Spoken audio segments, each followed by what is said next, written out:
தாவேகா இவங்களெல்லாம் சேர்த்ததுக்கு பின்னாடி கம்யூனிஸ்ட் கட்சி விசிகா எல்லாரையும் கரட்டி விட்டுட்டு அவங்க ஒரு அதிமுகவாக மாறுவார்கள். அதிமுக பாஜக உறவாக அது மாறும். அது வெளிப்படைத்தன்மை இல்லாமல் இப்போதைக்கு இருக்கிறது, பின்னால் அது வெளிப்படைத்தன்மைக்குரியதாக மாறிடும்.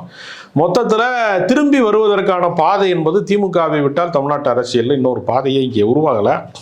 அதனால தான் திமுகவோடு எங்களுக்கு நட்பு தொடர்கிறது என்று ஒருவேளை திருமாவளவன் இன்னும் சொல்லிக் கொண்டிருக்க வேண்டிய நிலைமை ஏன் இருக்கிறது என்றால், இவங்க எதிர் திசையில் ஆட்களை சேர்க்க சேர்க்க இந்த கூட்டணி என்பது கலைந்து போகிற மேகமாக மாறிடும், கலைச்சி விட்டுருவாங்க ஒரு கட்டத்துக்கு மேலே. அதனால் இது ஒரு தற்காலிக ஏற்பாடு தான்.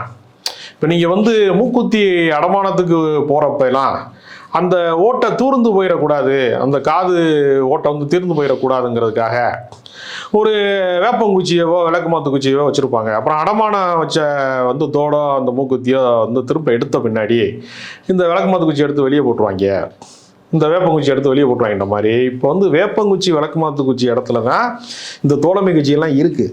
இது ரொம்ப நாள் ஓடாதுங்கிறது தான் தொலைதூர அரசியல் பார்வை கொண்டவருடைய கணிப்பாக இருக்குது.